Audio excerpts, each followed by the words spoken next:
Hello, I'm Larry Johnson, and welcome to today's episode of Countercurrents. I'll be interviewing and talking with my friend Alexander Mercouris.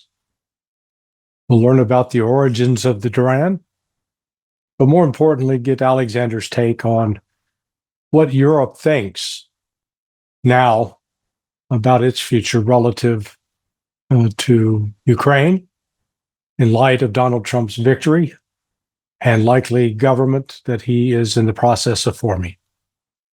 Please hit the like button and welcome your subscription. It's free. Thanks for listening.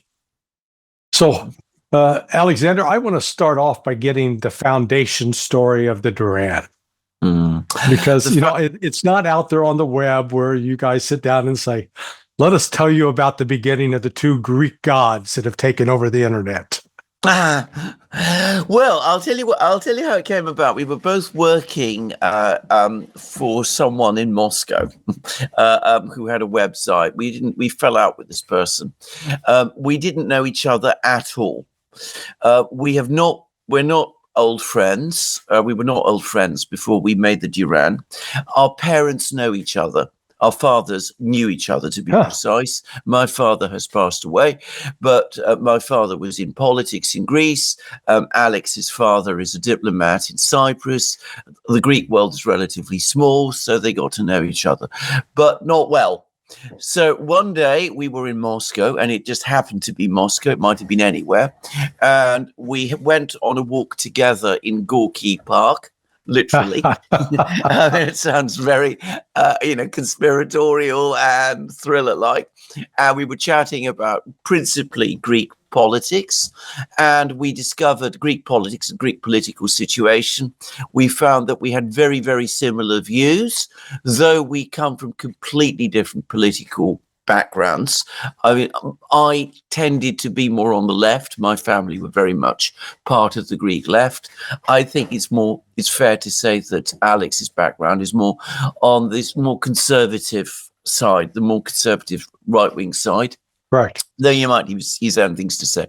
But nonetheless, we found that we had marked convergence on many things. We liked each other.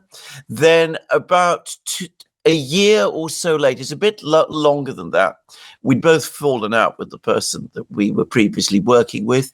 Alex decided that he wanted to set up a website, did set up a website, gave it the name Duran, remembered me. Some other people who were working with us also at that time also remembered me and knew me, but Alex specifically did. I was contacted. I was offered to join in the project. I remembered very well the conversation with Alex, and that was our second meeting, and out of that meeting, the Duran came. So it's unusual in the sense that we didn't know each other very well, and we weren't friends in any meaningful sense before, but we did remember this conversation. We found that we had many views in common, and as I said, out of that, the Duran came.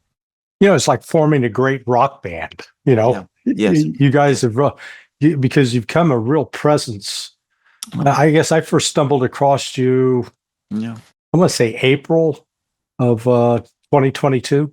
And Right. it was compelling.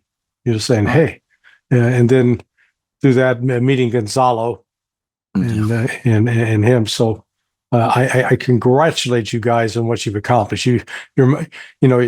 I no longer watch any mainstream media. I watch the Duran.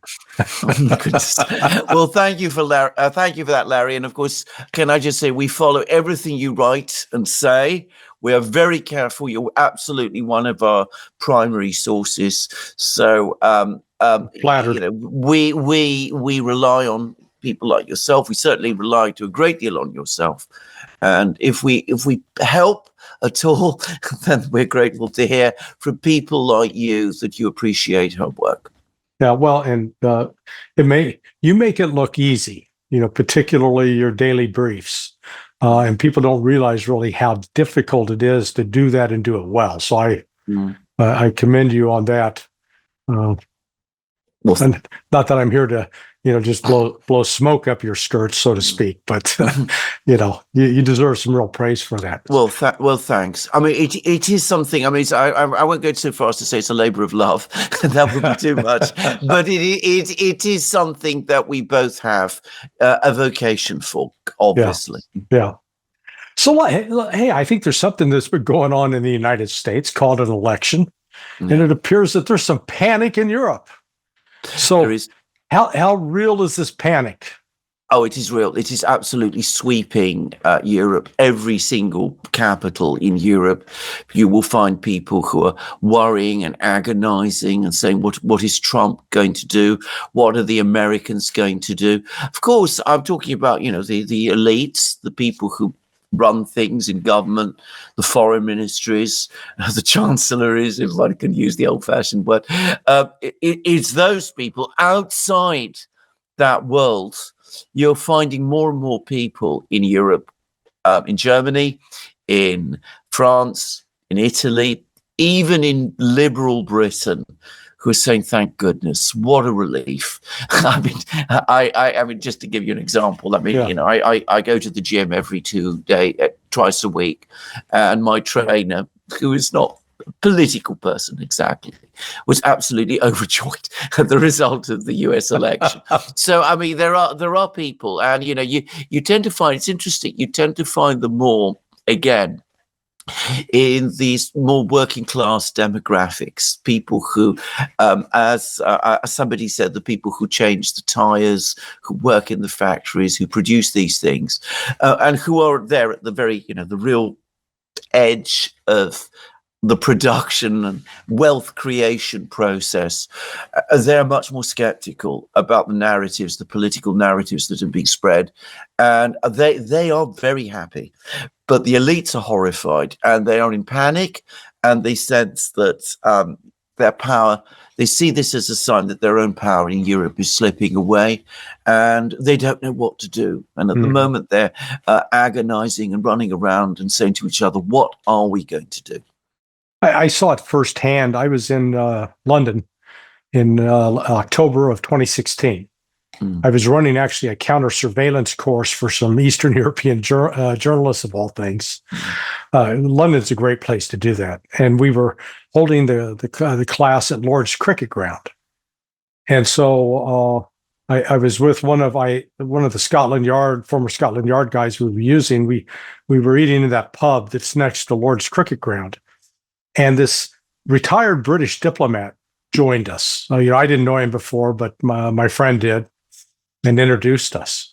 And then when I mentioned that I thought Donald Trump was going to win the election in 2016, this diplomat looked at me like I had three heads, and laughed uproariously about how could you be so stupid, So I've run into that arrogance, but watching the volte-face that's been taking place, both with David Lammy and Kirk Starmer.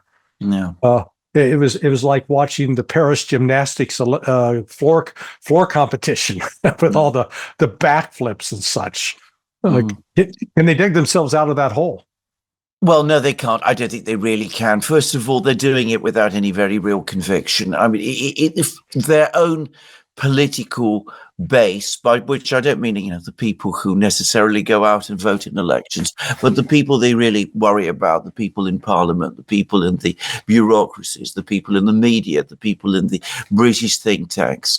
I mean, they have no time or understanding or acceptance of what has happened in the United States. I've no reason to think that Starmer and Lammy have fundamentally changed their views. It would be impossible for them to change their views and be who they are. So they're not going to do that. They have to try and pretend to Trump that, this is all a mistake, and we're actually very happy that you've been elected, and we're looking forward to being, working with you. But of course, that isn't really what they think. And what they're hoping is that this is a storm that is going to blow away, and come 2028, the world will be the right way up again. I think they're wrong, by the way. Yeah. I think this is a storm that is only going to grow in strength and power. But as I said, that is not what they want to believe and what they want to think. And of course, Starmer has a particular concern because his economic policies were very much predicated on Biden and Harris, the administration that we've seen, the Democrats, in other words, remaining in power in Washington. His economic policy, to the extent that he has one, was constructed around complementing what the Americans were doing and hoping that, this would sort of team up together and it would lift Britain out of the mess that he's already in.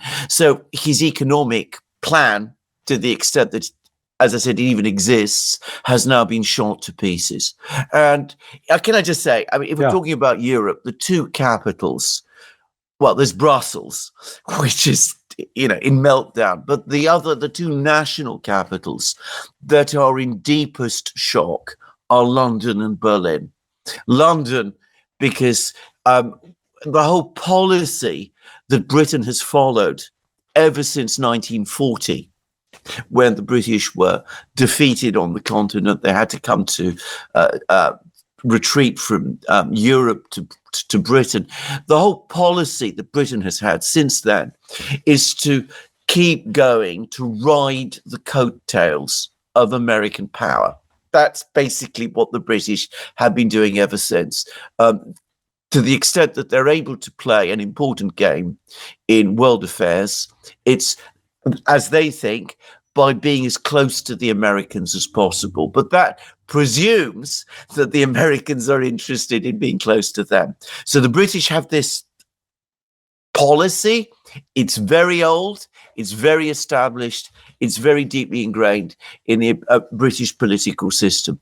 And of course, in Germany, the whole political system there was constructed after the Second World War based on the alliance with the United States, which would keep the Russians at bay, which would preserve a certain political and economic structure in Germany. The German economy was constructed very much with that belief in mind that the Americans were going to be there always.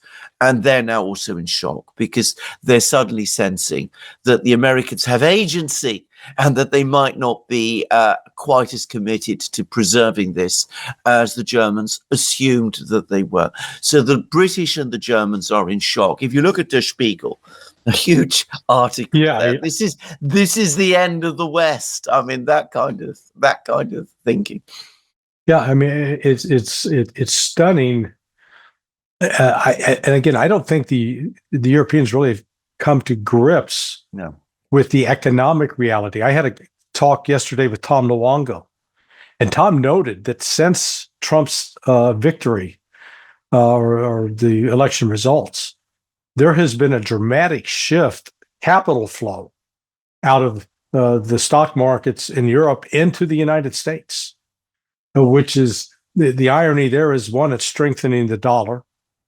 Two, it's going to actually boost the economy for Trump, as let's call it an unanticipated effect, but it's going to actually further weaken the Europeans and then their financial exposure in Ukraine. That I think is sort of the other untold story. How do you assess that? Right. Well, can I just quickly say about what Tom Longo said? You're even finding mainstream media for once in Europe saying the same as he is. It's been noticed in Europe, and there's worries about the euro now again, and about its future viability. There's been comments about how the euro has been falling against the dollar and even against sterling, because there's been this huge outflow of money out of Europe, a loss of credibility and belief in Europe, a sense also that the mighty German economy that we've been hearing so much about for so long is not quite as strong, or in fact not as strong at all, and it's in serious trouble. By the way, just to say, on the Duran, we've been saying that for years, that the German economic strength was to a great extent a mirage, and that the Merkel period was a period of stagnation and immobilism, a kind of German equivalent of the Brezhnev era. And it's fascinating to see how that's now become almost the mainstream view in Germany itself. But anyway, what Tom Longo is saying is bad enough that even the Europeans are writing about it, that they're not admitting its full implications. And part of the problem is that they will discuss anything other than the proximate cause, which is the conflict in Ukraine. They don't want to talk about this. I mean, you get an awful lot more understanding of where the European economy is, if I can say so, by going on to Sonar 21 and reading the pieces that you're writing there, because don't mention Ukraine. You read article after article, for example, saying that, Germany made this terrible mistake to become too dependent on Russian gas. Importing Russian gas was the economically rational decision. Yeah. But saying that they became too dependent on it is a cack-handed way of admitting what a disaster it has been for Germany and for Europe to give it up. So you can see the way the whole argument is being reframed in order to make a completely irrational decision look like the right one. And, when you get thinking like that, talking like that, then it is impossible to make any correct decision to address the problems in Europe. And of course, coming back to the Americans, again, the hope was, the expectation was, whatever problems we have in Europe, the Americans will be there. They'll be the backstop. They'll write the checks. They'll send the arms. They'll keep the whole thing going for us so that we can continue to coast along, behind them, even as our own ship sinks. But at least, there'll be that still forward momentum. And now, horror of horror, the Americans look like they're going away, and we're going to be left on this sinking boat on our own. And this, again, explains a lot of the panic that you see now. Yeah, panic is not too strong a word. I saw a Der Spiegel article today referring to Tulsi Gabbard as an isolationist pro-Putin. Yeah, I mean, it's just like, and yet, when you read what she writes, saying, there's no good, if we'd only listened to what Russia said about not moving NATO further east, we wouldn't be in this war. Yeah. Well, this is absolutely correct. I mean, she writes entirely sensible, fact-based things. There's an article about her in The Guardian which makes exactly the same point. It sets out a tweet that she wrote when the Russian special military operation began, that, this is a tragedy, that the way to have avoided it would have been to say to the Russians and the Ukrainians, no prospect of joining NATO. And The Guardian spins that as proof that she's pro-Russian, pro-Putin, and is a Putin shill. It gives you a sense of how fanatical the mindset in Europe has now become. That, and of course also the fear that if you start addressing those kind of comments and do so in a good faith way, then of course this entire narrative that has been built over the last 3 years about the Russians being this aggressive and dangerous force out to conquer Europe is going to shatter. You cannot allow a debate about this, and they're furious that somebody is being promoted in the United States, or potentially promoted in the United States, to a very, very important position, who they think is in fact actually prepared to conduct a debate. We are in Europe, we're in a very, very deep hole. We're in a terrible mess. There is no Donald Trump or a figure like that here anywhere in Europe. All the people that you hear about, Meloni, Farage, the people in the AfD, none of them have the kind of traction with the European public that Trump has in the United States. Nor does the debate that you do see in the United States happen here. If only because there's been this huge effort even going much further than you see even in the United States itself to close it all down.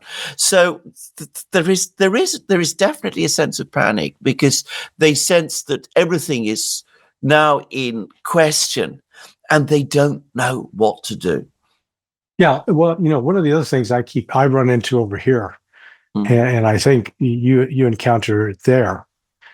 There is still this belief that Russia is weak, that Russia. I just had a reporter, a guy named Paul Molshine, to present the argument to me. He said, "Oh, well, look how weak Russia is. They haven't been able to defeat Ukraine in 3 years." And I said, "Okay, Paul, stop. Let's do a little comparison.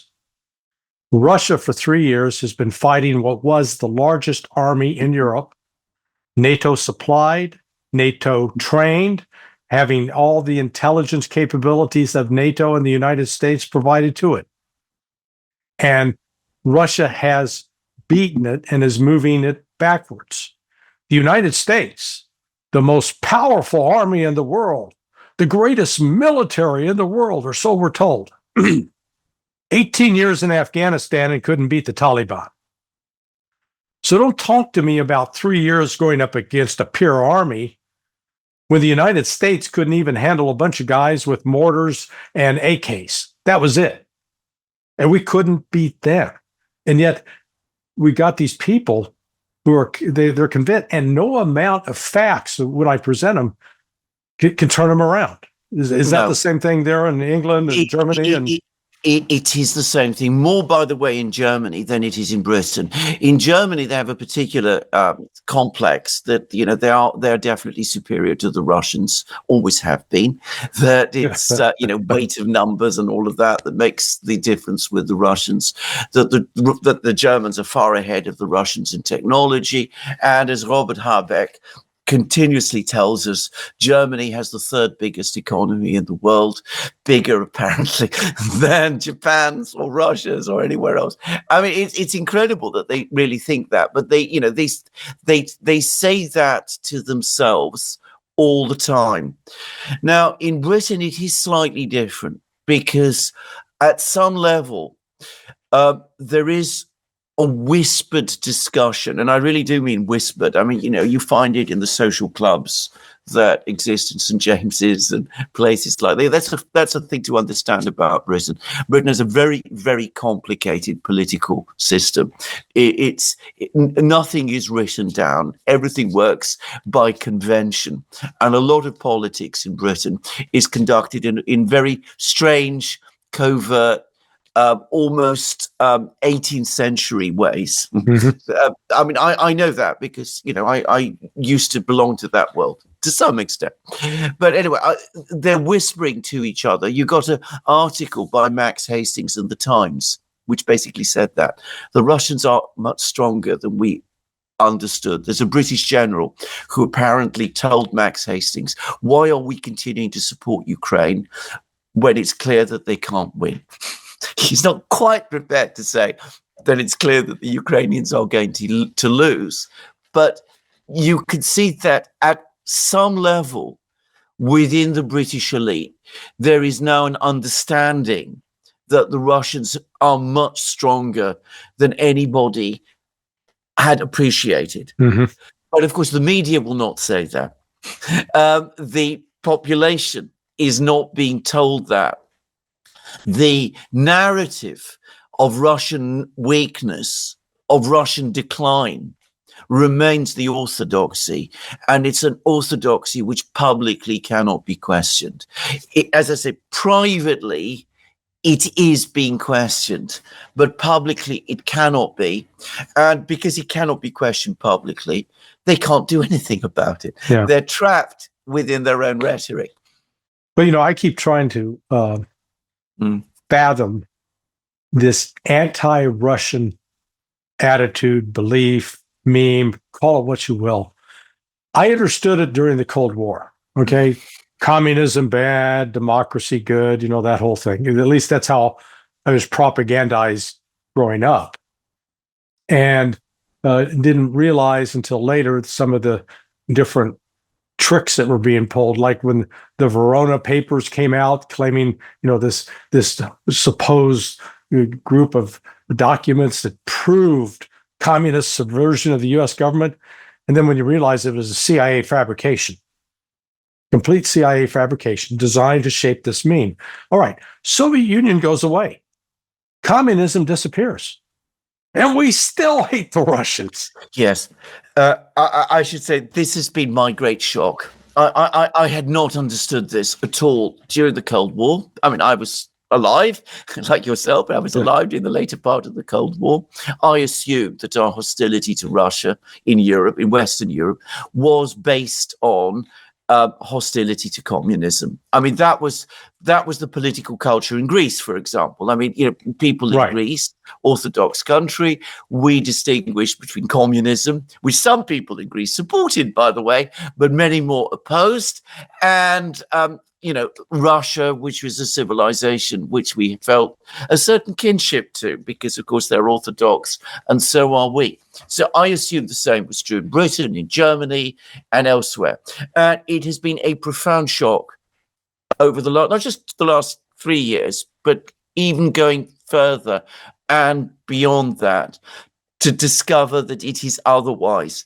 In fact, if we are talking about Russia, there is much more hostility to Russia in Britain and in Europe today than there was towards the Soviet Union at any time that I can remember.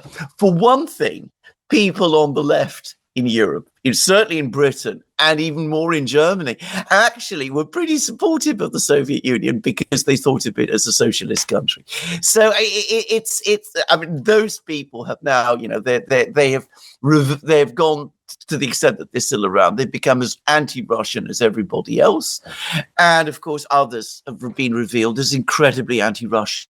And I at a fundamental level, I can provide lots of explanations for it, but none of them fully satisfies because there is something irrational to it. Yeah, that's the key. I mean, that irrationality. I'm watching Trump and his team as he's assembling them. They don't get it. They still think that this is Russia circa 2016. They don't understand how Russia has changed. Is that also consistent with the rest of Europe and England? Oh, I would agree with that, absolutely. I mean, there is no acknowledgement that today's Russia is not the same Russia as the Russia of 3 years ago or 5 years ago or 10 years ago, and certainly not the same Russia that you had 20 years ago. There is no understanding of the evolution and change that is taking place in Russia, the changes in Russian opinion, the developments within the Russian economy, the new connections that Russia is making, because study of Russia does not take place, and the political class is blind to these things. They don't learn Russian. They don't speak Russian. They don't make any attempt to familiarize themselves with what goes on in Europe's biggest country. It is an extraordinary fact that I think of leaders of top European countries, only two, Bismarck and Merkel, could speak Russian. I mean, that is an extraordinary fact. I mean, none of the others, no British leader has ever attempted to learn Russian. No French leader has ever attempted to learn Russian.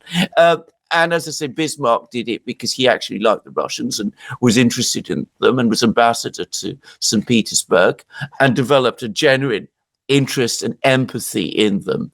And Merkel didn't, but she had to learn Russian because she was in East Germany. Oh, brother. But, there's also this odd relationship between the United States and Europe. Yeah. Well, on the one hand, Europe is dependent upon the United States. But on the other hand, Europe believes, and I'll give you my own personal experience with respect to Germany, believes it is superior to the United States and on so many levels. So back when I was with State Department, I was attending the European Civil Aviation Conference, ECAC. And one of the meetings that we're discussing trying to synchronize aviation security procedures. And at the time, the Germans were big about using hand wands. They wouldn't use metal detectors. And so when I brought it up, the German counterpart just, sneering at me, talking down his nose, just like, you dumb American, how dare, hand wands are sufficient. So like 4 months later, a Lufthansa jet was hijacked because the guy, was Somali, got on board. He'd put a pistol in his hat. And so when he held his hands out like that, they wanted everything but the hat. And so he got on. So at the next meeting at ECAC, I wasn't much of a diplomat. I brought that up, much to the chagrin of my German counterpart, who sheepishly admitted that now we're going to use walk-through metal detectors. But it's that kind of attitude that I see persisting even through this conflict in Ukraine, that the United States appears to be providing the bulk of the money, material, intelligence, and the Europeans are just hanging on for the ride. This is absolutely correct. And it has been true all my life. I can remember it as a child in the 60s, the sort of people who would grovel before the Americans when they met face to face. I saw this in Greece, by the way, lots of times, would sneer at them as, these country cousins behind when they went there. And that was Greek. 'Cause, and you'd come across the same attitude in Britain. You see it in the James Bond films. Yes. James Bond, who is the great, he's always there. He knows all about how to do, and he's got Felix Leiter, who's just there, coming along and helping him. You see it all the time, and it is very real. That Harold Macmillan back in the 50s, we're the Greeks to their Romans. The Americans can't think through them by themselves. We have this superior understanding of statecraft, and their equipment, their products are inferior to our products. We know how to do these. Their lifestyle is primitive. Their culture, even as we consume it and all the time, is something that we disdain. As an American, believe me, you have only perceived a fraction of what I have encountered of this all of the time. And of course, it is complete nonsense. I give an example. I've been hearing, and I've heard it from British soldiers as well, by the way, how superior the British Army is to the American. How much better British troops are than American troops. And then, we got Iraq, and the Americans had to come to the rescue of the British in Basra. And that was horrifying, and it was a shock and a deep humiliation. And then, of course, the British went to Helmand in Afghanistan, and they were going to prove that actually they were the better people after all, and they had all the expertise because of their colonial wars and running things in places like Afghanistan. And the same thing happened all over again. They got into a mess, and the Americans had to rescue them.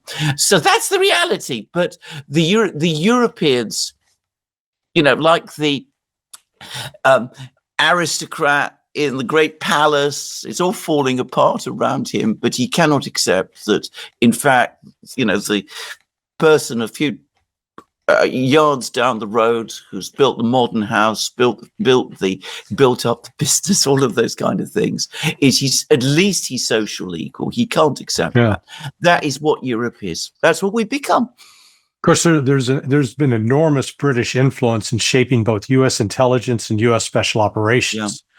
So, when Britain set up Special Operations Executive in World War II, and then OSS came tagging along behind, the United States never really had an intelligence service to speak of at all.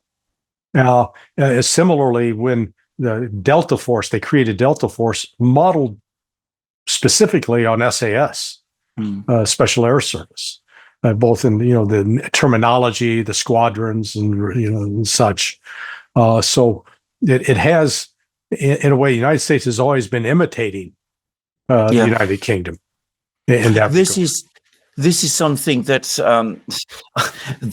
I have been talking about for years, which is the Anglicization of America, which has been an ongoing process throughout my lifetime. You can see it, by the way, if you worked in the law, as I once did, and had interactions with American lawyers. You saw that. You saw that with the lawyers, the way they dressed, the kind of places they went to, the way the whole Ivy League world basically imitated what they imagined British aristocratic culture to be like. Yeah, Oxford, Cambridge. Absolutely, absolutely. And they embraced all of the things that, British imperial craft has taught them. So, spies and secret states and gunboat diplomacy and intervention in all kinds of places. All of this has been taken. And of course, the restructuring of American society itself, the way in which you now have a upper class with specific skills. Yes. Yeah. And all of that, it's all like it's been copied from the British. Exactly. Exactly right. And the amazing thing about this is, if you go back to the early 20th century, before the First World War, you can see it's not an entire accident, because in the late 19th, early 20th century, the British were beginning to become aware that their power was no longer what it was. That the other countries were rising. Germany was rising. Russia was rising in its own way. Japan was there too. Britain was no longer quite as dominant as it used to be. And they were saying to themselves, we can't keep this up. So who are we going to enlist to share this burden with us? And quite consciously, there's a whole group of them. They decided it would be the United States. And you have a very famous speech by the then colonial secretary, Joseph Chamberlain, who spoke about Britain as the weary Titan, which staggers under the orb of its fate. You have to find somebody to carry that burden. So you see the political connections that developed at that time with the United States. You see the linkages with the financial communities, Wall Street and the City of London. J.P. Morgan at that time, very constantly traveling backwards and forwards with Britain. You see people, intellectuals like Henry James. I mean, T.S. Eliot, all of these people. And there is this attempt by the British, and it's incredibly successful, to persuade the Americans that, you have to share this burden with us. We have a joint project to preserve this, this Anglo-Saxon ascendancy. And it's incredible. It's astonishing to what an extent it succeeded. And you're absolutely right. I mean, talking about the fact that the United States didn't have an intelligence agency. I always say Henry Stimson, who was a Secretary of Defense, or it wasn't Secretary of Defense in those days, whatever the post was called. Secretary of War. Secretary of War, I believe it was called. Well, yeah. He closed down the encryption service that the Navy had, saying, gentlemen don't read each other's mail. But he did. And there is a magnificence to it as well. So this is obviously not the British style of things.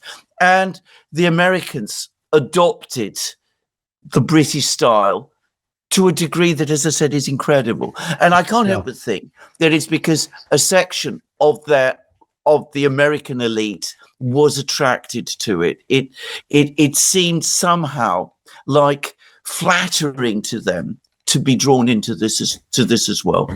Well, and that's why, frankly, the UK was so involved with the Russiagate in 2016, where you've had, you got NSA and GCHQ sitting there side by side, literally. And it's the NSA can't collect on American politicians, but GCHQ can. And then, we just pass over to our buddy, and boy, they're voila. That's one of the ways the information got, was politicized and used. Well, let me lay something else out before you. I guess the question will be, how long can Europe remain relevant? And let me give you this statistic. I saw, I forget which think tank recently produced the list, like the top 15 countries in terms of natural resources. Number one was Russia. Number two was the United States. And then when you went through the rest of the list, it roughly broke out that 70% of all those resources were in the hands of BRICS countries. And roughly 30% it was the United States, Canada, and Australia. Europe is not on the list. So Europe has no natural resources to speak of. They have no domestic food production of any size in terms of being able to sustain population. Industrial capability is waning, not increasing. What does Europe even bring to the table anymore? The great event that has happened in Europe over the last few weeks, and it's not even surpassing the Trump's election and the shock that has been, is that the penny has dropped with the Europeans as well about this. There is now a panic around that Europe is in decline. And Mario Draghi, who is the former head of the European Central Bank, has actually commissioned a huge report saying, that this is what we've got to do to try and draw level with the Americans and with the others. It's always the Americans that they mostly speak about, because it's not the done thing to say that the Chinese and the Russians are also doing things right. But anyway, the Europeans have suddenly come to realize that Europe is in decline, that it is marginalizing, that economic forces are much stronger in other places, that Europe's economy, including Britain's, of course, is in a process of long-term decline and short-term stagnation at best. And you look at the proposals they make and you understand immediately what the problem is, because the solutions that they come up with are only going to make their problems worse. In Europe, it's more centralization, more attempts to concentrate things in the center in Brussels, more decision-making there, attempts to pool resources, as they say, across Europe, but to no real long-term productive plan. And of course, the Europeans have talked about doing things like this for 30 years now, and there's been repeated plans, and none of them have ever really worked through. And of course, in Britain as well, there is a sudden understanding, a deep understanding, that we had a piece of good luck in the 1980s because we had North Sea oil.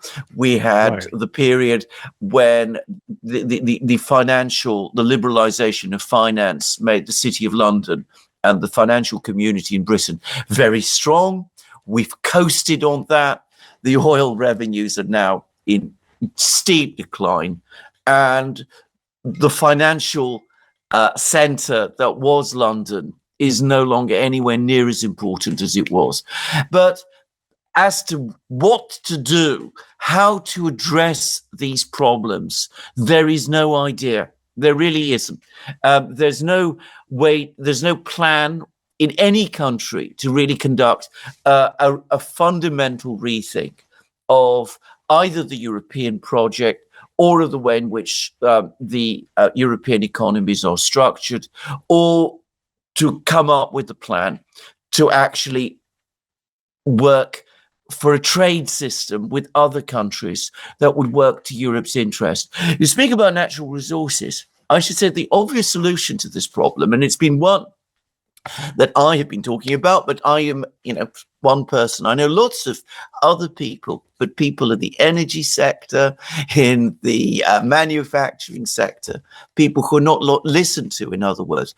They were saying the thing to do is to work with the Russians and to build good, strong trade links with the Russians, because the Russians have abundant, massive natural resources. We are short of them. The Russians need our help in investments, in investment finance, in building all of these things so that they can, redevelop their industries and do all of that kind of thing. So this is a complementary approach that we should follow. Of course, the Europeans didn't do that. I mean, they did Nord Stream 1 and they did Nord Stream 2. And then, well, we know what happened to those. And they were trying to force the Russians to accept the third energy package, which basically meant opening up Russia's natural resources to exploitation by European companies, which the Russians weren't going to do either. So we absolutely shot ourselves in the foot there. Well, actually, I think that this is maybe one of the major motivations behind Europe's wanting to keep the war in Ukraine going, because they see Ukraine, if they can have control of Ukraine, and it's in the EU, that has a resource base that can sustain the EU and maybe give them some independence from the United States. And that is blowing up in their face now. Absolutely. And by the way, on that, there are people, especially in Germany, who have been saying that very thing, that one of the reasons to go on supporting Ukraine is because they've got all this lithium and manganese and all of those things. And we need those in order to be able to compete successfully with the Chinese and the Americans. Now, that is a stupid approach. It's straight out of the period of the European colonial empires. Yeah. It's 19th century plundering.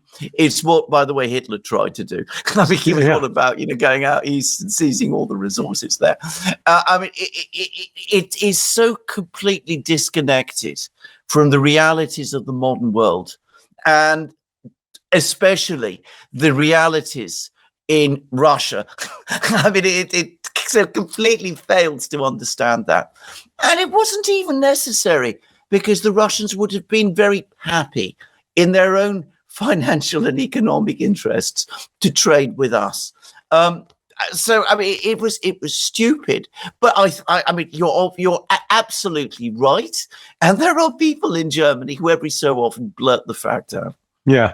Yeah. In fact, when you go, I was in Ukraine back in 1994, I was the bodyguard for a CIA contractor of all things.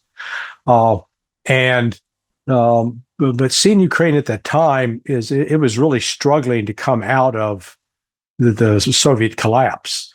In fact, the cover that we were using at the time, she was a business consultant trying to set up business centers and looking for investment opportunities.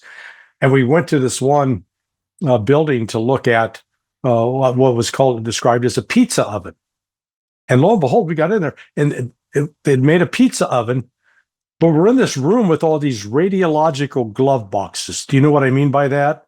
Like think of a neonatal nursery where you got all the little babies inside and you put your hands through. Well, it was those kinds of boxes with radiological signs on it. And I'm looking around, and so I asked our translator, I go, well, what did they make here? SS-21 warheads. So when we actually returned to the States, the agency took our clothing and everything to evaluate. But my point in that is, here was Ukraine, in terms of world total, the fifth largest nation in the world in terms of natural resources. And yet it was the poorest nation in Europe. How does that work? Well, that's because the West was raping it. Yeah, exactly. And they were not investing in it. No. And I don't see how I think Europe's in the same sort of situation as like a meth addict. They can't kick the habit. Well, it is also the legacy of empire, because empire is based ultimately. I mean, it is essentially about plunder, and of course, what empire does is it atrophies in domestic industries. It atrophies trade systems because trade becomes distorted, and Europe is the situation you see in Europe today and the patterns of thought that you see in Europe today, you find this very much still in Britain, are very much still shaped by the experience of empire.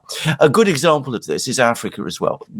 European attitudes to Africa. Every couple of years, the Europeans come together and they meet African states and they talk about development in Africa. And of course, development never happens. We had a summit meeting here in Britain, in Gleneagles, I remember, back in Blair's time, all about transforming Africa. The reality is, just as with Ukraine, the Europeans will never develop Africa, because developing Africa would mean that the Africans would actually be able to sell their products freely on the open market. They'd be able to develop their own economies in different ways. They would break from our tutelage. And that is not what we do. That is not what we want. The great danger for the United States is that, of course, it wasn't like that. American industrialization did not develop in that way. But the risk it is running is by imitating European practices, it is doing to itself, to its own economy, many of the same things that the Europeans have done to theirs. When people talk about industrial and economic atrophy and to the many problems that the US faces, to someone who lives in Britain, these are all very familiar, and they are all the product of empire. Empire is very, very bad for the long-term health of the imperial country. Yeah, no, I fully agree with that. Let me get your assessment of which of Trump's announced appointments right now terrify Europe the most. Oh, about that, there's no question. It's Tulsi Gabbard's appointment. Really? I mean, absolutely. I mean, not because she's in pole position or anything of that kind, but they do know a little. I mean, they're aware of some of the things she said. I mean, they followed her, and suddenly here's somebody who, as far as they're concerned, has been openly criticizing the whole Ukraine project from the start, and she's now at the center of, well, potentially at the center of the American intelligence and political community, so that the Europeans will have to deal with her. And speaking the truth is, of course, as is often said, as Orwell once said, is a revolutionary act in where everybody's lying. Telling the truth is a revolutionary act. So that has unnerved them. Otherwise, Trump's election is a horrifying fact in itself. There's great uncertainty about this. And though he's not exactly been appointed to a conventional political position, there is great nervousness about Elon Musk. And a lot of, the Europeans have developed an intense animus against Elon Musk, and it's for the same reason, because he's opened up Twitter to a certain extent, X now, he has to debate, and of course the Europeans absolutely hate that. I should explain something, by the way, which is that there is no tradition of free speech in Europe as there is in the United States. There is no equivalent anywhere in Europe to the First Amendment of the Constitution. We do have Article 10 of the European Convention on Human Rights, which is our closest approximation, but it is a pale shadow of the First Amendment.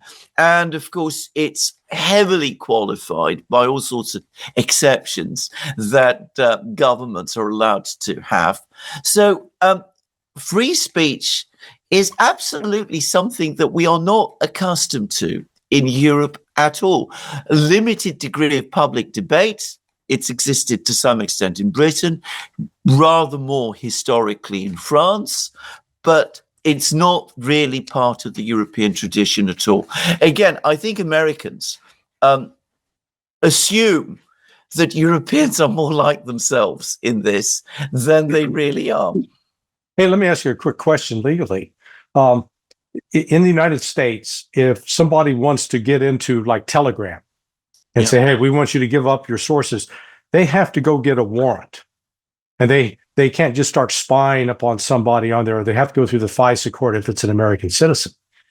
In Europe, are the European legal authorities, can they just go and intercept without getting any kind of permission, right?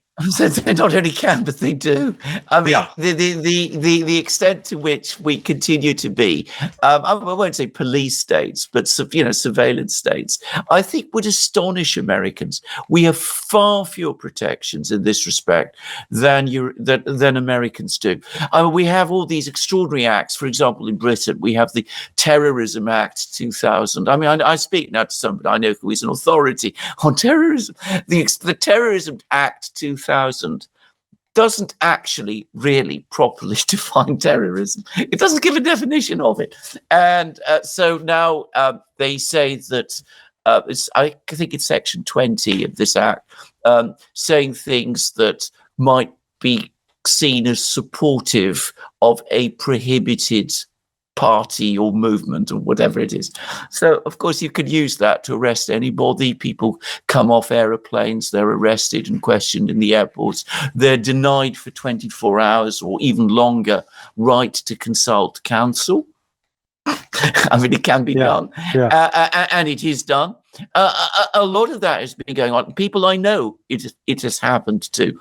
And, of course, you then try and find out what exactly it is, which is the prohibited organization that they're supposed to have supported. And you could sometimes find that there is some kind of, microscopic connection, and that they once said something about, Hamas not being the most terrible organization ever or something of that kind.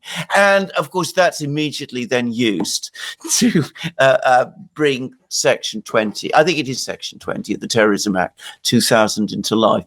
So there's an example, by the way, because I was working in the Royal Courts of Justice when the Terrorism Act 2000 was brought into force.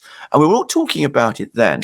And we were saying to ourselves, well, this is a very bad act, very badly drafted, but we do have the protection of Article 10, the European Convention on Human Rights. And of course, what actually happened is that the Terrorism Act 2000 took complete precedence over Article 10. I mean, nobody pays much attention to Article 10 or any of the other protections that the European Convention is supposed to provide. Well, when I was asking that because of when the French arrested Pavel Durov, the language they used in that referred to basically the refusal to cooperate with a warrant. And I'm thinking, that was U.S. The French were acting on behalf of the United States in arresting him. It is shocking.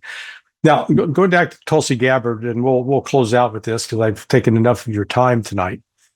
I hope people understand she's going to be overseeing the presidential daily brief. So she has control of that, which means that all this will be all source intelligence coming from, NSA, DIA, CIA, State Department, INR, some from the FBI, because they're not necessarily an intelligence outfit, but she'll be able to put together that brief. I wouldn't be surprised that she's the one delivering it to Trump. So she will have a unique access and relationship with Trump that no one else does. That'll be important. The other thing is she gets oversight over the covert activities, which means all the covert actions underway right now in Ukraine, they're going to be before her, and she'll get a chance. I don't think she has authority to veto them, but she certainly has authority to say, hey, this is a stupid idea. Do you think that is appreciated in Europe or not? Yeah, partly it is. Again, there's an article, I think, again, it's in The Guardian, which actually said that Tulsi Gabbard's influence, I mean, she's got to, supposedly, the director of the Central Intelligence Agency is at least comparably powerful figure within the intelligence world. Mm-hmm. But they did say that she would have regular access to Trump. Now, they didn't actually say what you've just said, that she supervises the daily brief. So I don't know that they know that or understand that, or maybe they do understand that, and they didn't, for some reason, want to explain this. But they did say that the most dangerous thing about Tulsi Gabbard is that she is going to have direct access to the president. And given the views she's known to have, that is somehow dangerous. Think of her as a good-looking version of Ray McGovern. Yeah.